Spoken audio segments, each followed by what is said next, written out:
नमस्कार, मैं रविश कुमार। अकबर की बादशाहत कुल जमा 50 साल की थी।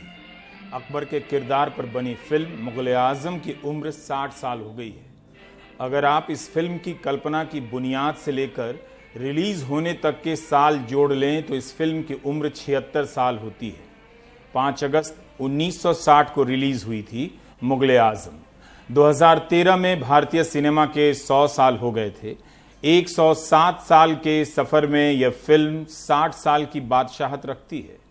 मुग़ल आज़म का दूसरा कोई वारिस नहीं हुआ, ना ही कोई के आसिफ जैसा बाप हुआ। इस फिल्म की शूटिंग ही 9 बरस चली थी। 1951 से 1960 तक जब बनी तो 20 रील की हुई, लेकिन शूटिंग इतनी हुई कि 3 फिल्में बन सकती थीं। जाहिर है कि इसके बनने की कहानी फिल्म की कहानी से बहुत ही बड़ी है। उन्हीं किस्सों को कई साल की मेहनत के बाद समेटने का काम किया है पत्रकार, लेखक, कवि राजकुमार केसवानी ने।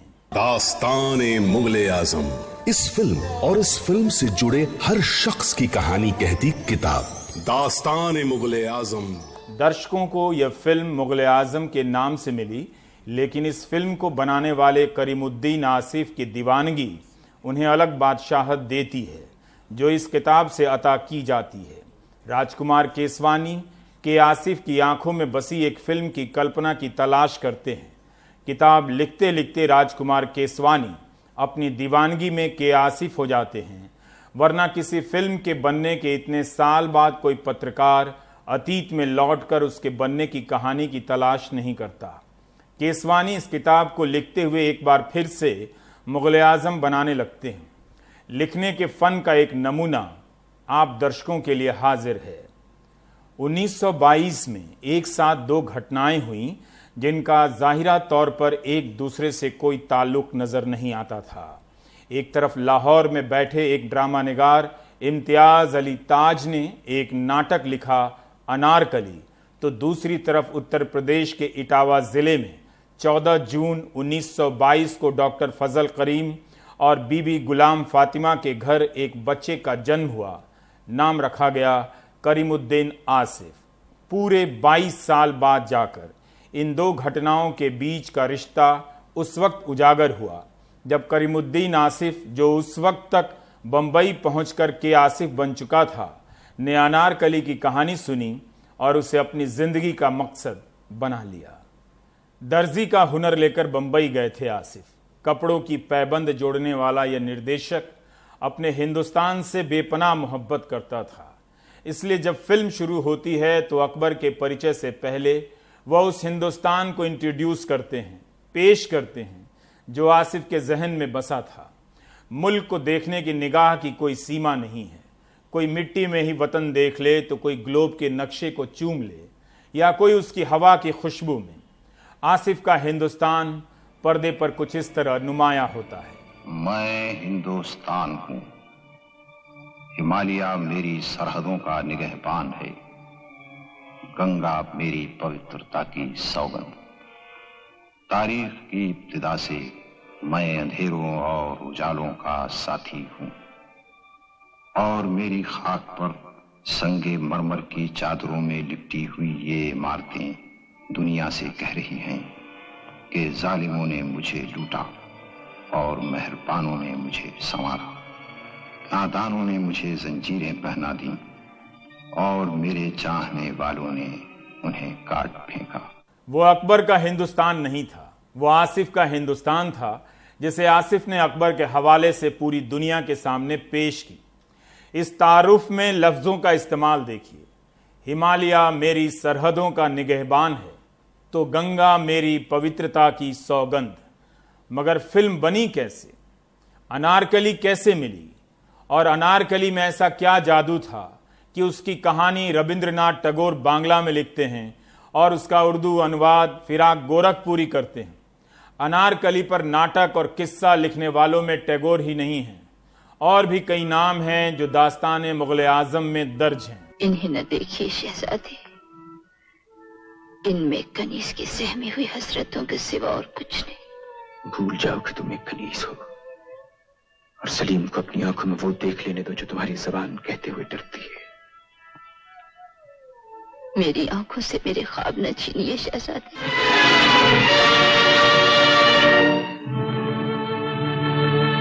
जहां पना के इकबाल का सूरज हमेशा चमकता रहे, मेरे साहिब आलम की उम्र चांद सितारों से भी लंबी है। मुझे सब कुछ मिल गया, मुझे सब कुछ मिल गया। इस फिल्म की पटकथा लिखी थी के आसिफ और अमान ने। आसिफ ने किरदार इतिहास के किस्सों और किस्सों के इतिहास से लिया, लेकिन सिनेमा के पर्दे पर उन्हें जिंदा करने के लिए हिंदुस्तान भर से ढूंढा। 1945 में जब आसिफ ने इस फिल्म की मुहूर्त की थी, तब सप्रू हीरो बने थे, यानी सलीम, और अनारकली बनी थी नरगिस। जब दोबारा आसिफ इस फिल्म का निर्माण शुरू करते हैं, तब सलीम बने दिलीप कुमार के सामने नरगिस ने अनारकली बनने से इनकार कर दिया। बहुत सी हीरोइनें खुद चलकर आईं कि वो अनारकली बनना चाहती हैं। दिलीप कुमार ने कहा विजय लक्ष्मी ठीक होंगी, मगर आसिफ की कल्पना की अनारकली कोई और थी।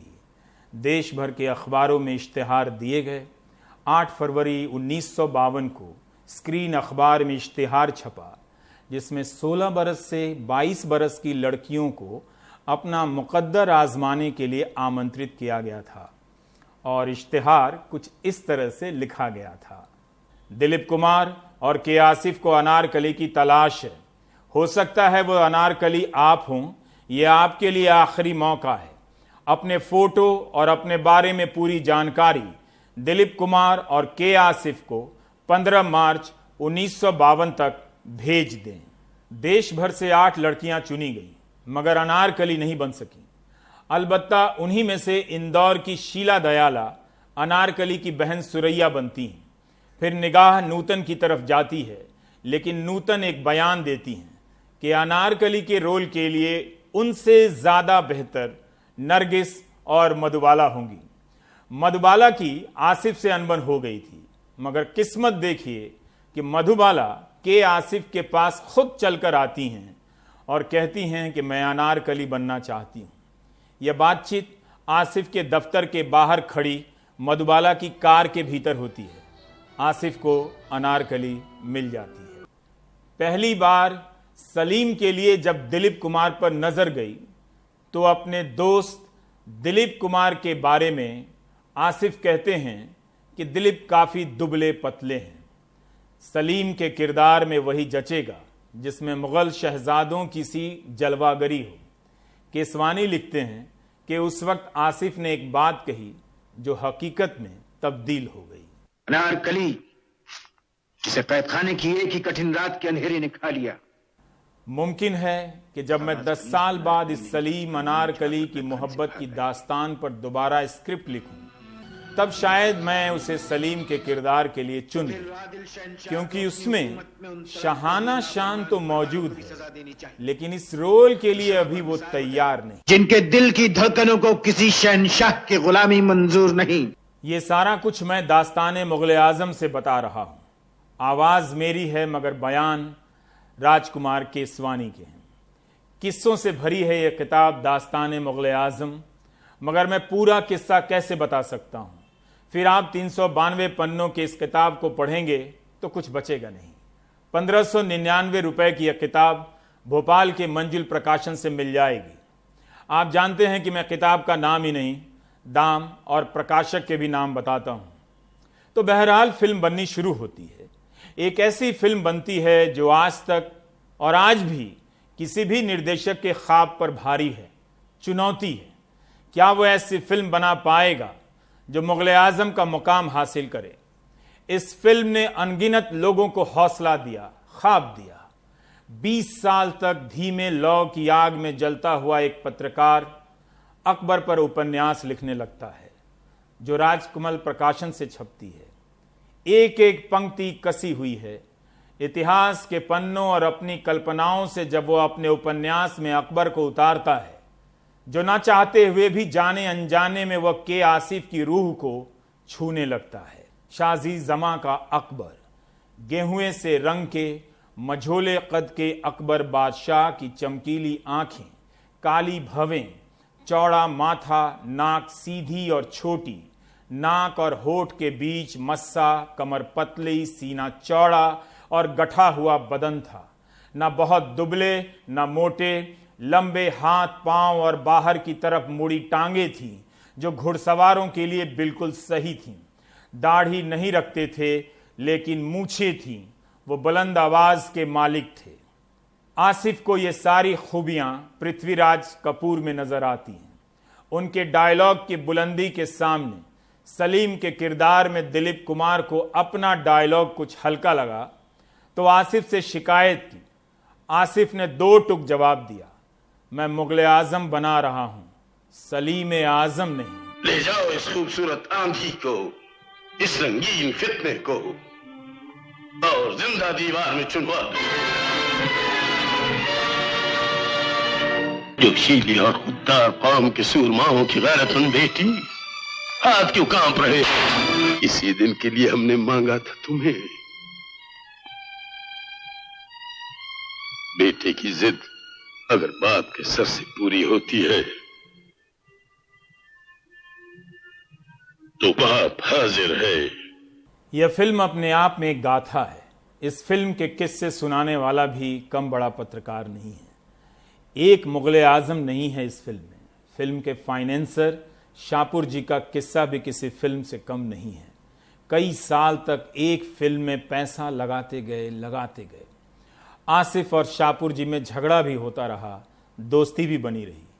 केसवानी लिखते हैं कि ऐसे ही एक मोड़ पर आसिफ कहते हैं, सेठ सैकड़ों लगाओगे सैकड़ों कमाओगे, हजारों लगाओगे हजारों पाओगे, लाखों खर्चोगे लाखों की कमाई होगी, मगर सेठ मेरा बजट करोड़ों रुपए का है, इसलिए कमाओगे भी करोड़ों।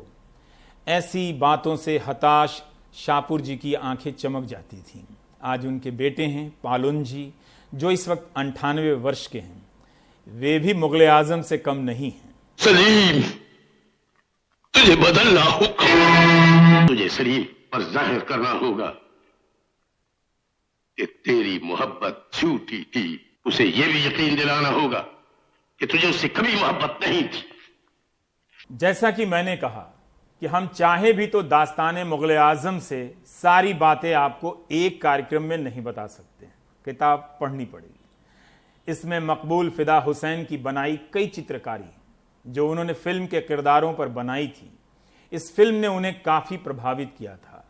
इसमें डायलॉग के अलग अलग किस्से हैं, जैसे जब अनारकली अकबर से एक दिन की बादशाहत मांगती है और अकबर संकोच में पड़ते हैं तो इसका हल क्या निकले। अमान साहब, वजाहत मिर्जा, एहसान रिजवी, के आसिफ और नौशाद विचार विमर्श कर रहे हैं। किसी को किसी का डायलॉग पसंद नहीं आता है। वजाहत मिर्जा पान की डिब्बी से एक पर्ची निकालते हैं और बढ़ाते हुए कहते हैं कि अनारकली यहीं सिर्फ एक जुमला अदा करेगी और आप इस जुमले को दशकों तक याद रखते हैं। शहंशाह की इन बेहिसाब बख्शिशों के बदले में ये कनीज जलालुद्दीन मोहम्मद अकबर को अपना खून माफ करती है।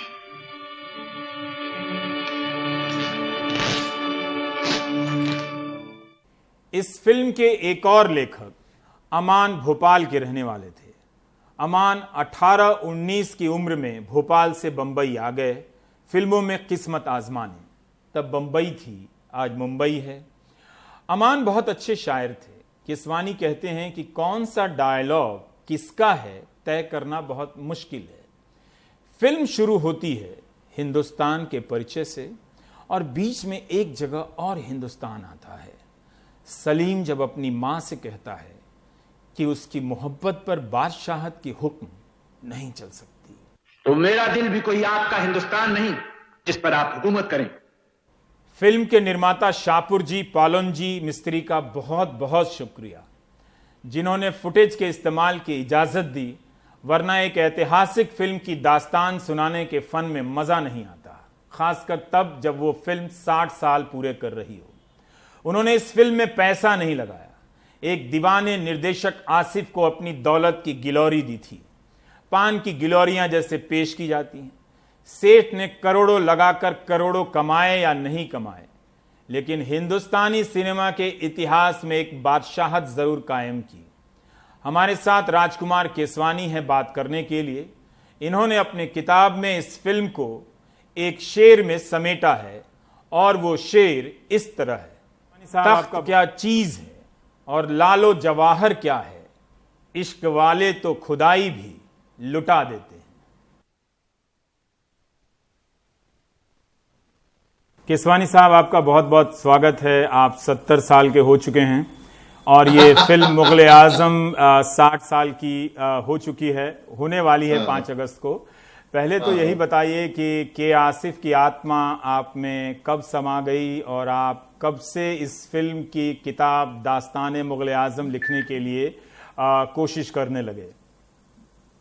देखिए, एक तो ये समझ लें कि आत्माएं जो है पूछकर प्रवेश नहीं करती हैं। अब वो प्रवेश कर गई, कब, कहाँ, कैसे, ये तो मुझे पता नहीं, लेकिन कुछ जो है बड़ी नादानी की उम्र थी। और मुगले आजम की कहानियां जो है वो हमारे मोहल्ले में, गली में, कूचे में, हर जगह दोस्तों के बीच जो है लगातार चलती रहती थी। आपको मालूम है भोपाल जो है पटियों का शहर है। यहाँ पे बच्चे से लेकर बूढ़े जो है पटियों पे ही अपनी सारी जो है गप्पाजियां करते हैं और सारे किस्से कहानियां सुनाते हैं। तो बचपन में जो है कहीं वो सुनते थे और घर में जो है बातें होती थी, उसमें ये लगता था कि फिल्म देखनी है और पैसे होते नहीं थे, तो किसी तरह से जो है बस जाना है चले जाते थे और वही एक शौक का सिलसिला था।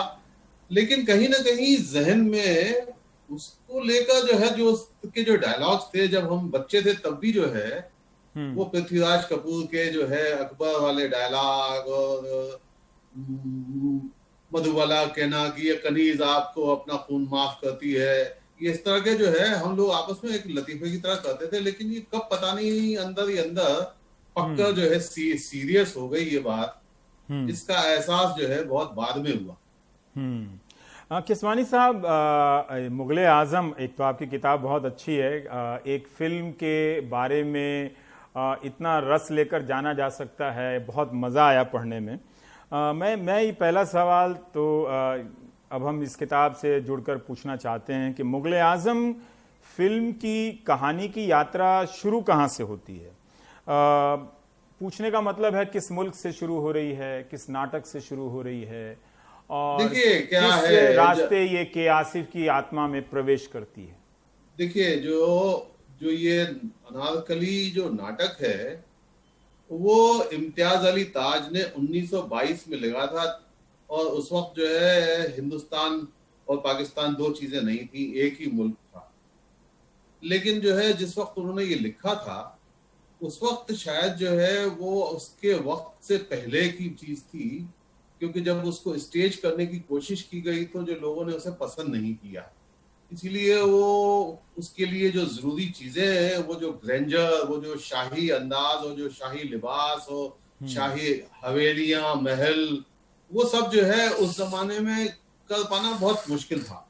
तो नतीजा क्या हुआ कि वो जो है काफी निराश से हो गए। लेकिन ये इस फिल्म की कहानी जो थी, ये इस नाटक की जो कहानी थी जो इम्तियाज अली ताज ने लिखा था, उससे जो है मुतासिर होकर साइलेंट एरा में ही उस पर जो है फिल्म बनना शुरू हो गई और अर्देशीर ईरानी ने भी बनाई और एक दूसरे निर्माता थे चौधरी साहब, उनने भी बनाई। और वो फिल्म जो है उसमें इम्तियाज अली ताज जो इस नाटक के लेखक थे, उन्होंने भी उसमें जो है एक किरदार अदा किया था। लेकिन देखिए ये सब चलता रहा और उसके बावजूद जो है कभी जब टॉकी एरा शुरू हुआ तो अर्देशीर ईरानी ने फिर से जो है टॉकी में भी बनाई, वो अनारकली के नाम से ही। लेकिन एक खास बात ये थी कि अनारकली को जो रुतबा और अनारकली की कहानी को जो मर्तबा जो हासिल होता है वो होता है उस वक्त जब के आसिफ नाम का एक इंसान जो है एक फिल्म बना रहा होता है फूल नाम की, और वहां पे कमाल अमरोही के जरिए वो इस कहानी के बारे में सुनता है और उसके दिल में एक इरादा बनता है कि नहीं, ये फिल्म तो जो है ये कहानी तो मैं बनाऊंगा। अब उसने जो है वो कहानी बनाने की गरज से जो शुरुआत की कोशिश की, तो जो एक साहब थे शिराज अली हकीम। ये जो बंबई में आज जो फेमस सिने बिल्डिंग है, ये उन्हीं शिराज अली हकीम साहब जो थे, वो बहुत बड़े फाइनेंसर भी थे, प्रोड्यूसर भी थे, और फूल भी प्रोड्यूस उन्होंने ही की थी के आसिफ की। तो वो उस पर राजी हो गए थे, और क्योंकि वो के आसिफ के हुनर जो फूल बनाते वक्त उन्होंने देखा था, वो समझ गए थे कि आदमी में बहुत बहुत जबरदस्त एक चमक है जो अभी तक सामने नहीं आई है। लेकिन उसमें एक ट्रेजेडी ये हुई कि जब फिल्म शुरू हुई तो तब तक तो सब कुछ ठीक था, पैसा धेला भी सब मिला। उन्होंने जो है उस वक्त बॉम्बे टॉकीज थिएटर जो स्टूडियो था, शिराज अली हकीम ने वो खरीद के और के आसिफ को दे दिया कि भाई आप इसमें कीजिए काम। पूरी छूट दी, बहुत अच्छे से चल रहा था। उस पहली फिल्म जो जब शुरू हुई थी 1945 में, जब उसका मुहूर्त हुआ, तो उसमें कास्ट थी चंद्रमोहन, नरगिस और सपरू। नरगिस उसमें अनारकली थी। इसमें वो फिल्म लगभग जो है 8 रील बन चुकी थी कि हिंदुस्तान का बंटवारा हो गया। बंटवारे के नतीजे में ये हुआ कि जो शिराज अली हकीम थे, वो जो है मोहम्मद अली जिन्ना के बड़े समर्थक थे। जब बंटवारा हो गया तो उनके खिलाफ जो है यहाँ पे माहौल बना कि ये तो जो है पाकिस्तान परस्त इंसान है। तो नतीजतन उनको जो है अपना सारा काम छोड़ के और सब धंधे छोड़ के और जाना पड़ा। उन्होंने अपना फेमस सिने बिल्डिंग जो कि उस वक्त अधूरी थी, वो भी जो है बेच दी, और बाकी सारी चीजें भी वहीं छोड़ के और पाकिस्तान चले गए। नतीजा ये हुआ कि के आसिफ जो है बिना फाइनेंसिस के अधूरे रह गए। 2 ट्रक सामान उन्होंने जला दिया। किसवानी साहब, आपकी किताब में के आसिफ का जुनून सिर्फ एक सनक नहीं है, कुछ तो रहा होगा एक निर्देशक में जो रातों रात बर्बाद हो जाने वाली बंबई में कई साल तक एक किरदार की तलाश में वो शूटिंग रोकते हैं, फिर शुरू करते हैं, ये सारी चीजें वो करते हैं। तो कुछ उनकी फितरत के बारे में बता सकते हैं? देखिए, मैंने जो है उनके बारे में जितना भी जानने और समझने की कोशिश की है, तो उससे मुझे एक ही बात समझ में आई कि कुछ तो होते हैं मोहब्बत में जुनू के आसार, और कुछ लोग भी दीवाना बना देते हैं। बात यह है कि के आसिफ के सामने मुश्किलें इतनी पैदा कर दी जाती थी क्योंकि वो फकीर आदमी था। आप इससे अंदाजा लगाइए कि उसने कभी अपने ऊपर पैसा खर्च करना मुनासिब ही नहीं समझा। वो जो है सादा जो है अपना कुर्ता पजामा पहनते थे, और जो है जिंदगी में उन्होंने न कार खरीदी न बंगला बनाया, हमेशा टैक्सी में घूमते थे। ये जो है, अब आप इसको जो है दीवाना जो है एक ऐसा लफ्ज है जिसको हमारे समाज ने जो उनसे हम सब से हटके कुछ अलहदगी के साथ और कुछ जुनून के साथ काम करने वाले हर इंसान को जो है दीवाना बना देते हैं। ये बाकी दीवाना उसके किरदार में अगर किसी काम में जुट जाना, अपने आप को खपा देना और उसकी खातिर खुद को भूल जाना, ये अगर दीवानगी है तो खुदा करे कि सारे लोग ही दीवाने हों। तो करते क्या थे किसवानी साहब? अगर फिल्म बंद हो गई, महीनों तक फिल्म बंद है, सेट वहीं पड़ा हुआ है, तो इस दौरान वो करते क्या थे? लोग पीछा करते होंगे सब उनके, फिल्म बातें छपती होंगी कि ये निर्देशक बड़ा नकारा है, आवारा। देखिए बहुत मजेदार है कि आसिफ जो है एक ऐसे किरदार थे जो कभी खाली बैठने वाले में से तो थे ही नहीं। आप ये जान लीजिए कि जब तक वो फिल्म दोबारा शुरू करते तब तक उन्होंने लैला मजनू नाम से एक फिल्म शुरू कर दी थी, और वो फिल्म तो जो है उस वक्त बना नहीं पाए थे। उसके बाद उन्होंने शहीद भगत सिंह अनाउंस कर दी थी, उससे पहले उन्होंने क्लियोपात्रा अनाउंस कर दी थी। वो जो है कोशिश करते रहते थे, कुछ ना कुछ बनाते रहने थे, और उनके दिमाग में जो है ये चलता रहता था कुछ करना है।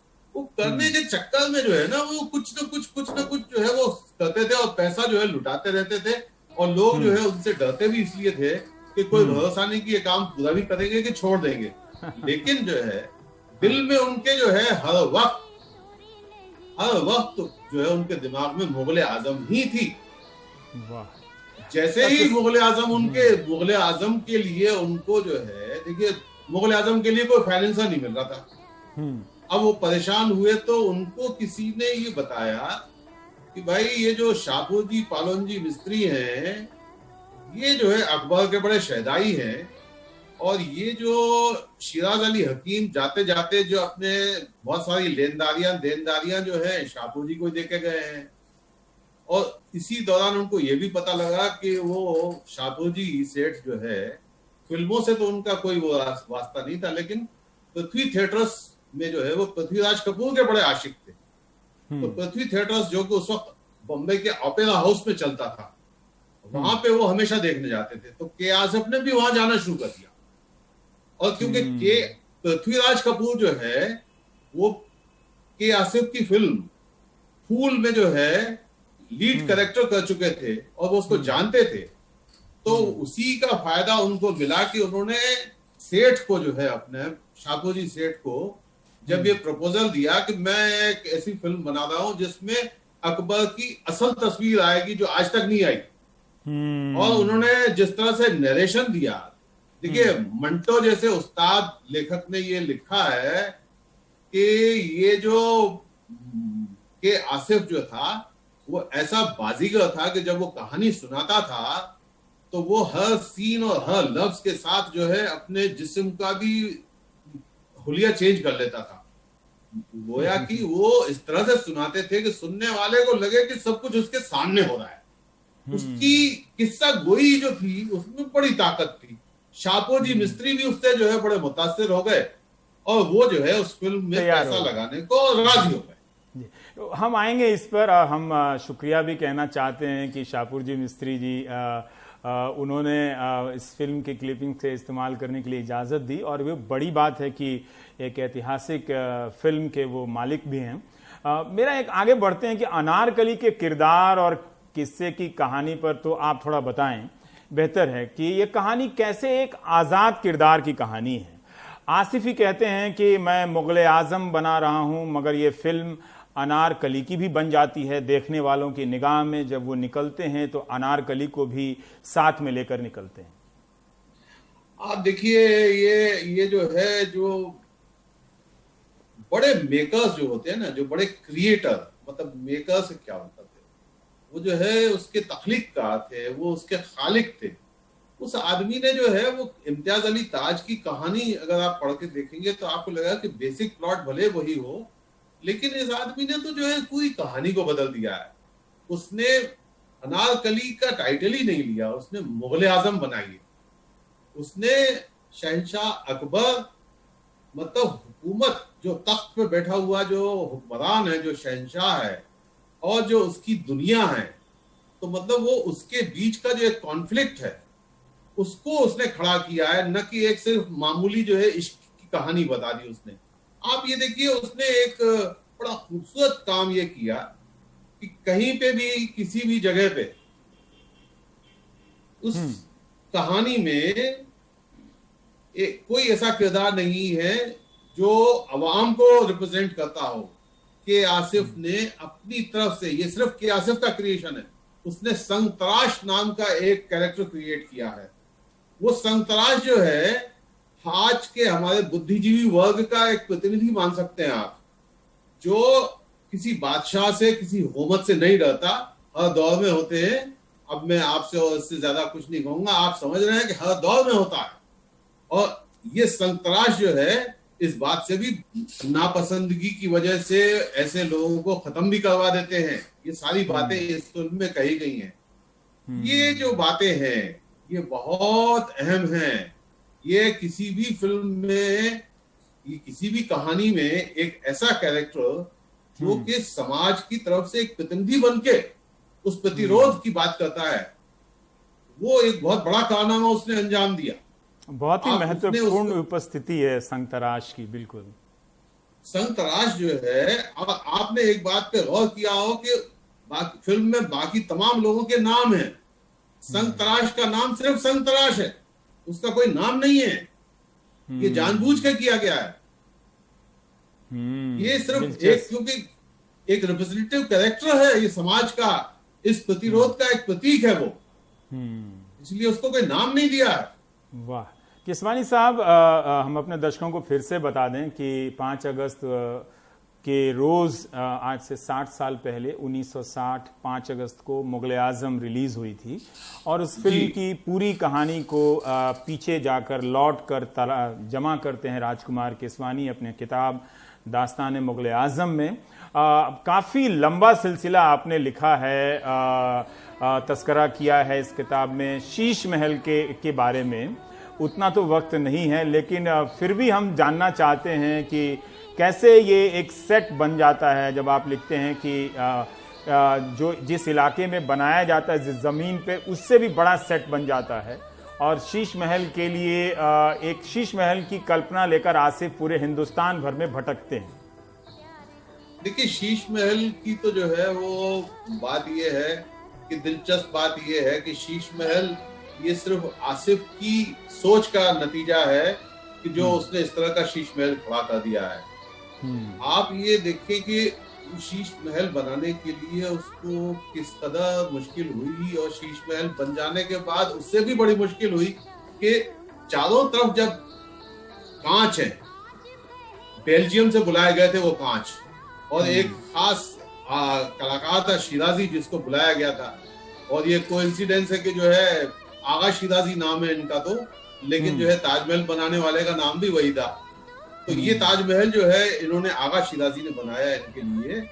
आप ये सोचे कि वो सेट जब लगाया गया था तो वो स्टूडियो के फ्लोर से भी बाहर तक उसकी सेटिंग चली जाती थी। किस कदर मुश्किल था, क्योंकि जब कैमरा लगाया जाता था उसको शूट करने के लिए तो हर कांच में वो कैमरा और सब कुछ दिखाई देता था। कैसे मुमकिन था इसको अवॉइड करना? वो इसकी एक बड़ी लंबी कहानी है जो कि इस किताब में मौजूद है। मैं अगर यहाँ बताने बैठूंगा घंटों लगेंगे। लेकिन जो है ये जरूर है कि हॉलीवुड के जो है बड़े बड़े डायरेक्टर्स को बुलाया गया था, बम्बई के बड़े बड़े डायरेक्टरों को जो है शाहपुर जी ने बुलाया था। सबने कहा था कि भैया ये तो जो है वैसा है कि शीश महल की बनवाई जो है 50 लाख और तोड़वाई जो है 1 करोड़, ये जो है इसका तुम्हारा यही असर होने वाला है, इसकी शूटिंग हो ही नहीं सकती।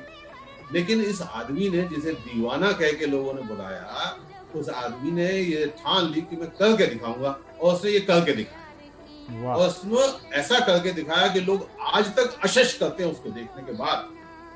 और हॉलीवुड के लोगों ने उसको अप्रिशिएट किया। वो आके उसको कहते थे कि ये मुमकिन ही नहीं है, और वो इस नामुमकिन को मुमकिन होते हुए देख के हैरान थे। हम इस फिल्म के लिए केसवानी साहब ये भी जानना चाहते हैं कि निर्देशक शाहपुर जी का किस्सा कुछ बताइए। ये क्या, माफ कीजिएगा, निर्माता का, ये किस तरह के निर्माता थे जिन्होंने एक फिल्म पर इतना दांव लगाते हैं और आज भी लगा रहे हैं। कुछ साल पहले मैंने फिरोज खान का दिल्ली में एक नाटक देखा था मुग़ल आज़म, और इस फिल्म को स्टेज पर उतारा गया था उतनी ही भव्यता से। मैं तो हैरान रह गया कि नाटक से ये फिल्म शुरू होती है, फिर फिल्म में बदलती है, और फिर उसका नाटक जब मंचन किया जाता है तो भी उसी ख्याल और बुलंदी के साथ किया जाता है। तो मतलब फाइनेंसर यहाँ पर सिर्फ फाइनेंसर नहीं है, वो सिर्फ इसे पैसे की नजर से नहीं देख रहे हैं। देखिए, मैं आपको बताऊं, जब ये कहानी शुरू होती है तो जो है उस वक्त ये होता है कि शाहपुर जी को जो है फिल्मों में दिलचस्पी नहीं है, लेकिन अकबर में दिलचस्पी है। बाद में ये दिलचस्पी के आसिफ में दिलचस्पी बदल जाती है कि आसिफ से रोज उसके झगड़े होते हैं पैसे को लेके, रोज बजट बढ़ता जाता है, रोज सेठ जी नाराज होते हैं, रोज शूटिंग रुक जाती है, रोज झगड़े होते हैं, सबको लगता है फिल्म नहीं बनेगी। लेकिन जो है आसिफ की ईमानदारी और आसिफ का जो डेडिकेशन, उसको लेकर जो है ये शाहपुर जी सेठ, जो कि एक बड़ा व्यापारी है, उसको एक आसिफ से ऐसी मोहब्बत हो जाती है, वो उसको अपना बेटा मानने लगता है और वो हमेशा उसके भले की बात सोचने लगता है। उसको फिल्म बनाने में कोई दिलचस्पी नहीं है, उसको फिल्मों से कोई दिलचस्पी नहीं है। आप ये समझ लीजिए कि शाहपुर जी पालोनजी ग्रुप ने या शाहपुर जी मिस्त्री ने जो है मुग़ल आज़म के अलावा सिर्फ एक फिल्म को फाइनेंस किया। एक फिल्म ये फाइनेंस की और दूसरी फिल्म थी गंगा जमुना। इसके अलावा उन्होंने किसी फिल्म को फाइनेंस नहीं किया। सिर्फ वो के आसिफ के लिए जो है वो हर वक्त तैयार होते थे, बाकी किसी को फाइनेंस में उनकी कोई दिलचस्पी नहीं थी, कि उनका कारोबार इतना बड़ा था कि उनको फिल्मों से दिलचस्पी नहीं थी, इंसान से, उस इंसान से दिलचस्पी थी। दिल लग गया था और इसकी लड़ाइयां होती हैं कि तुम मेरे पैसे डुबा दोगे। आप देखिए, आप देखिए, जो अब देखिए शापूजी मिस्त्री जो थे वो तो जो है बुजुर्ग थे, और वो जो है जब वो इनका आसिफ का और शापूजी का झगड़ा होता था पैसे को लेके, तो उनके साथ उनका बेटा जो है जिसका नाम पालोनजी मिस्त्री, तो पालोनजी मिस्त्री जब उनके साथ होते थे वो देखते थे कि पापा जो है वो बहुत एजिटेट हो रहे हैं, तो वो कहते थे पापा हमको तुम चाहिए, ये पैसा वैसा सब छोड़ो, डूब जाने तो हमको नहीं चाहिए, तुम्हारी जिंदगी ज्यादा कीमती है, छोड़ो। तो वो डांट देते थे, ये मेरे आसिफ का बात है, तू नहीं बोलेगा बीच में। आप देखिए वो पालोनजी मिस्त्री आज भी जीवित हैं, उनकी उम्र जो है 98 साल की हो चुकी है। हम सब उनकी लंबी उम्र की दुआ करते हैं, और जी बिल्कुल, क्या उनकी कामयाबी का भी एहसास होगा कि उन्होंने इतना पैसा इतना सब्र के साथ रवीश, मैं आपको यही बताना चाहता हूं जो आपने सवाल पूछा, कि पालोनजी मिस्त्री को बहुत देर से जाके ये एहसास होता है कि यार मैं जिस फिल्म को बनाने के खिलाफ जो है अपने पापा को समझाता था और कि आसिफ को बुराई करता था कि यार ये थोड़ा यार पैसा बिगाड़ रहा है हमारा, आज उसी की वजह से हमारी जो है कंपनी और हमारे बाप, इनका नाम जो है वो आज लोग लेते हैं, तो सिर्फ इसलिए कि मुगल आजम बनाई थी, इसके आसिफ ने बनाई थी। उसी का कद्र करते हुए और उसी एहसास को रखते हुए उन्होंने फिल्म को जो है कलर भी करवाया। उसी वक्त जो है एनसीपीए से दीपा और ये फिरोज खान ये प्रपोजल लेके जाते हैं कि हम इसको प्ले में कन्वर्ट करना चाहते हैं, क्योंकि उनको मालूम था कि प्ले था ओरिजिनली, लेकिन उस वक्त मुमकिन नहीं हुआ। तो जब बातचीत चलती है तो लगता है कि नहीं इतने छोटे बजट से होगा नहीं, तो जो है शाहपुर जी की तरफ से दीपेश कमिट करते हैं कि पैसा हम प्रोड्यूस हम करेंगे इसको, लेकिन हमें चाहिए वैसा ही जैसी फिल्म थी, इससे कम पे समझौता नहीं। देखिए 1922 में लाहौर में जो अनारकली प्ले के रूप में अवतरित होती है वो 1960 में मुगल आजम में बदलती है, और फिर वो 1-2 साल पहले की बात है जब दिल्ली में फिरोज खान मुगल आजम के रूप में लॉन्च करते हैं। पता नहीं अब कितना वक्त। हाँ जी जी जी, देखिए ना, आप देखिए, आपने वो प्ले देखा है तो आप देखिए क्या रेंजर है, कैसा मुमकिन है। आपको मालूम है उसके पीछे जो है 6 करोड़ रुपए खर्च किए गए थे उस प्रोडक्शन में, 6 करोड़ रुपए। और उनको जब ये शुरू किया गया था तब उनको ये अंदाज नहीं था कि इससे कुछ पैसा आएगा। अब तो लोग उसके पीछे दीवानावाज जो है 15-15, 20-20 हजार रुपए में टिकट खरीदने को तैयार है। उसको जो है ब्रॉडवे अवार्ड मिल चुके हैं। लेकिन उस वक्त ये था कि नहीं, ये इस फिल्म ने जो है हमें एक पहचान दी हुई है, इसके लिए जो है हम पैसा खर्च कर सकते हैं, कोई दिक्कत नहीं है। कहानी केसवानी की और दास्तान मुगल आजम अभी जारी है, थोड़ा सा ब्रेक ले लेते हैं।